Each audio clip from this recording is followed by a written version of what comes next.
someone that runs a marathon in 3 hours. Whereas I was 6 hours 55 for the Ironman marathon. He is about 7 or 8 years older than me, so he'd be mid-50s now. And it was wet, it was raining, it was the worst weather they'd ever had. And keep in mind, this is running through the bush. So this is all off-road. And this was 100 miles or 160 kilometres in 25 hours. They have big aid stations. You can have people to support you at the aid stations. You can even have pacers at some point, as long as they let the person know you have to carry all your own survival gear in case you need anything. Obviously you have to have head torches and you have to have one of those survival sleeping bags and things like that. Certain mandatory gear you carry. And I sort of tracked him. My mum and dad were there, and I saw some of the pictures, and I kind of had this little niggle in the back of my head, the same as I did when I first saw Ironman. It's like, oh, I wouldn't mind doing that. So this is 100 Ks. Now, will I ever get to do it? I don't know. I have a lot of damage in my knees, hence why I'm running trails, because it's actually easier on them. But I'm loving running trails, and it takes a lot out of me. I did 13.5 Ks, which isn't a huge distance, and it took me a week to recover recently. There was a lot of hills in that one. So they do knock it out of me, but the shortest distance they do is 50 kilometres, which I think would be about 30 miles roughly. And I thought, okay, I could start with that one and work my way up. But I would love to do this Tarawera Ultra 100 miler. But I'm sort of picking another 5 years maybe.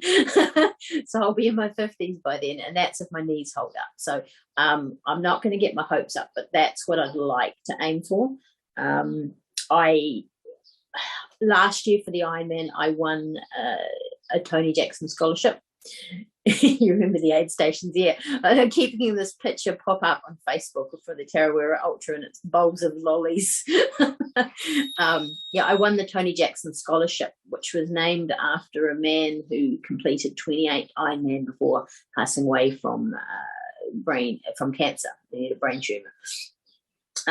And one of them, he actually ran one of the Ironman. He actually competed when he was told he had 6 weeks to live, and he still competed and finished. He lived for quite a few years. So this scholarship was set up to help people that needed a bit of extra help doing the Ironman. It paid for the entry, it paid for my training and things like that for a year. I already had an entry, so I didn't get the free entry. So they've given me an entry for March. So at this stage, I'm on track training for the Ironman again, March next year. And then I'm working on the trail runs to help build strength in my legs. The idea is it's going to help my run. My swim's pretty good. I won't get much faster on that. I can't breathe in enough to go any faster. My bike, on the flat, I'm really good. On the hills, not so much. And then the run, as I said, it's very slow. I can run consistently, but it's very slow. But I can't walk fast enough, unfortunately, to do the Ironman run portion in the cutoff time. If I walked, I would time out. And after going through all of that, you don't want to time out. Last March, I was the very last official finisher. You have 17 hours, so the cutoff time is 1 a.m. We started at 8 a.m. in the morning, and I finished in 16 hours and 58:50.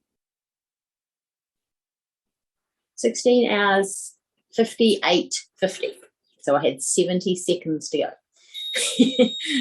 So it was pretty close. So I'm hoping that this March will be a little bit faster, not quite so down to the wire. But being the last official finisher, it's a massive party on the finish line. Red carpet, lights, music. Amazing how many people are there at 1 a.m. actually. When all you want to do is go home. But it didn't feel like 17 hours, I have to say. I wasn't scared going in. I think the training is worse than the Ironman. If you've trained right, the day is actually easy. it's just a matter of being consistent in everything you do. I think that's pretty much all we've got time for. I have to shoot. I'm supposed to be at the beach in half an hour, and it's a half-hour drive. Was there any questions? That's okay. You can unmute yourself too if you like. Hang on. I did have a question. Yeah. Hello from Indiana, USA. I really appreciate you putting this on. I've gotten a lot of practical advice out of the talk that you've given so far. The question is, how did you harmonize your running exercises, that is to say the strength training to help you run, and your actual running, the things that you did outside of running? How did you harmonize those exercises? Okay. I'm a little bit lucky that I have a brilliant physio that I've been with for the whole 5 years, the one that originally helped me. In fact, I have him on my cell phone. I have his personal cell phone number. So he's the first person I let know my race results at the end of a big race. He puts together a special program for me designed by what area I need to target. And my coach does part of it as well. So for me, it's very much looking at run specific exercises. Over the lockdown, our swimming was dry land swimming, which is when you've got bands, and we do a lot of core work. Anything that's going to, for running, anything that's going to work your hamstrings and your glutes, I think is really important. Calf raises. I discovered recently the latest pain in my ankles is possibly because my calves are actually weak. They were so stressed from over the years for what they were doing, which was causing the initial pain, but they've actually become quite weak. So I'm doing a lot of calf raises at the moment. But keeping in mind, some of my exercises are real simple, like sitting in a chair, lifting my legs, but using my hamstrings and my glutes. I can sit in a chair and I can squeeze my glute muscles, which is almost like squeezing your butt to get your cheeks together. I can activate them like that. So if I'm driving somewhere to do a run, I can be doing that in the car when I'm on the way, because that's getting those glutes warmed up before I get there, if that makes sense. But if you look online, often you search for strength work for runners or something, strength exercising for running, and you'll find a lot of them are really good. Have a look at run drills. Run drills are really, really good, like your knee highs, your butt kicks, all those sort of things. There's a whole bunch that you'll come up online, and then if you look at YouTube, there'll be videos showing you how to do them. They can help you with form, but some of them actually help a little bit with strength as well. Hope that helps. Yeah, it does. Thank you. Yeah. Was there anyone else that wanted to ask anything?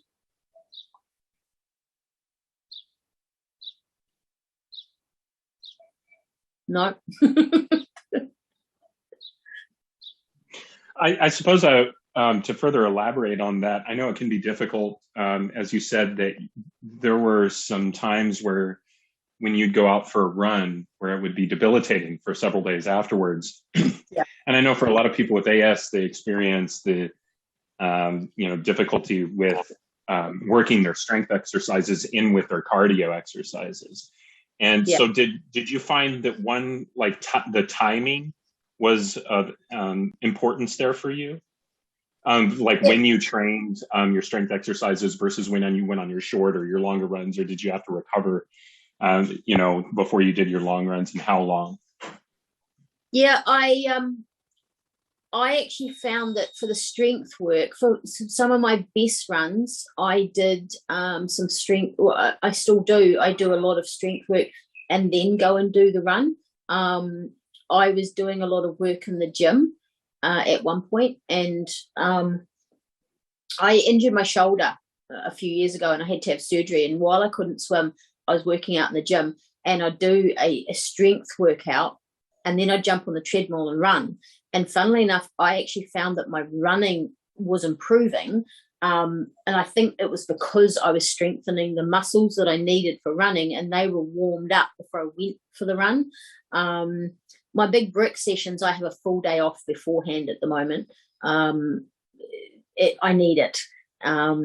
My run on Sunday was supposed to be an hour. It ended up being an hour's walk, and the girl I was walking with said she could hear it in my breathing because I'd had such a bad day the day before with the brick session with the bike ride, that there was just no way in hell I was going to be able to run on the Sunday. I wasn't recovered enough. Sometimes if it's something that I haven't done before, it can trigger a flare. I've got to be really careful, and that takes a few days to settle. I don't stop training. I just drop the intensity. So like if I'm not in a good way and if I haven't recovered enough, I won't skip the run, but I'll do it as a fast walk or something instead, or as fast as I can, so that way I'm still kind of staying consistent. I've still got that muscle memory, and the training is staying the same, but the intensity's dropped. And I think sometimes when you're really fatigued, that can be a really good way to keep yourself going, and help with the recovery without overdoing things, because it's when we overdo things, I think we get injuries. If you haven't done the strength work and you go out there and just try to run, or you're going to create a problem because your body's not used to it. And I think just to me, it's emphasized a bit more than the average person. The average person can get away with it, whereas I can't. So I have to be really, really careful. I usually, at the moment, I'm alternating the strength work with the swim and the bike and the run. So then I'll do a swim and the strength work in the morning. I've got almost 24 hours until the next day.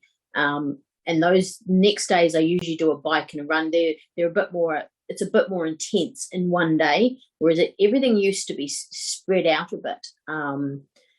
But my coach has actually been looking at how someone my age for a woman should train, and what's the best way of getting the most out of them compared to how some of the guys that he's been coaching trains. And I really appreciate that he's done some research. And he's trying this, and he's, as he said, he's using me as a guinea pig, and I'm happy for him to do that. If it works, he'll probably build it into more of the older woman athletes that he trains, I think. And it's all about recovery, so that you get enough recovery time in between your workouts. And so far, yes, I've definitely got more energy. I haven't probably seen a difference in my times at the moment, but definitely my recovery time is better because I've got virtually 24 hours in between everything. Yeah. Thank you for that. That's okay. And I mean, if anyone ever wants to ask me anything, they've only got to drop me a message. I'm always happy to help.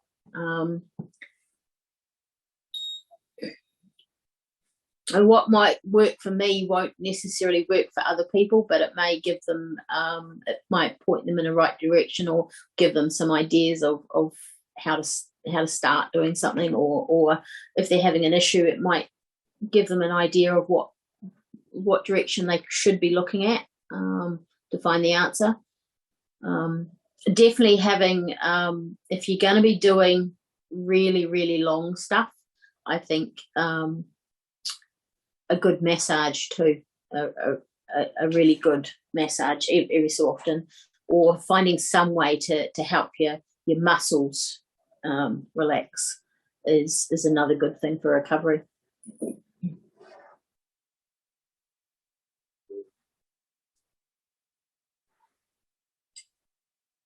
Right, I think that's pretty much it.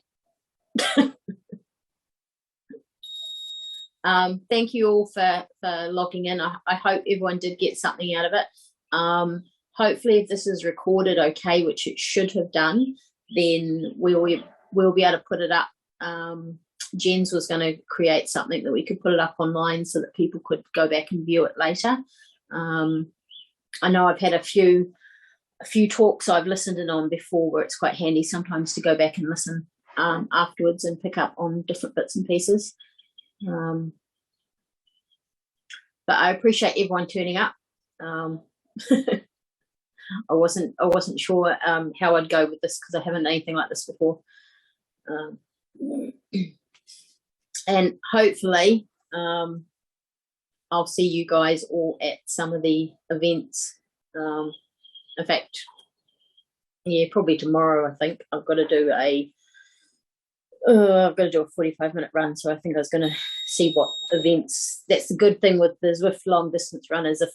If I'm not feeling it and I need motivation or someone to talk to, there's usually an event popped up at some point during the day I can sign into.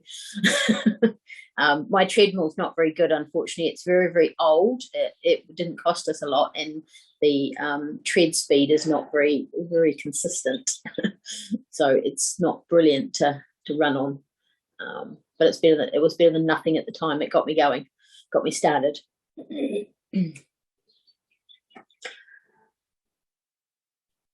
Right.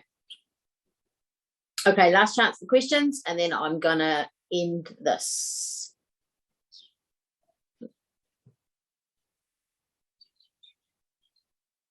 Okay, guys, thank you very much, and I hope you enjoy the rest of your day.